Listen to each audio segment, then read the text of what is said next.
Video 4 మనం start చేస్తాం. Video 4 ఏంటి? వీడియో 4 మనం దేని గురించి నేర్చుకుందాం అంటే క్వశ్చన్ ఫామ్స్ వచ్చినప్పుడు ఎట్లాగా డైరెక్ట్ ఇండైరెక్ట్ క్వశ్చన్ ఫామ్స్ వచ్చినప్పుడు ఎలా చేస్తాము అనేది ఇదనమాట.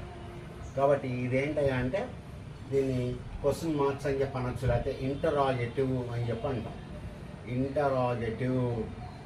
ఇంటరాగేటివ్ క్వశ్చన్స్ అంటే ఇట్లా వస్తాయి, క్వశ్చన్ మార్క్స్ వస్తాయి మనకి చివర.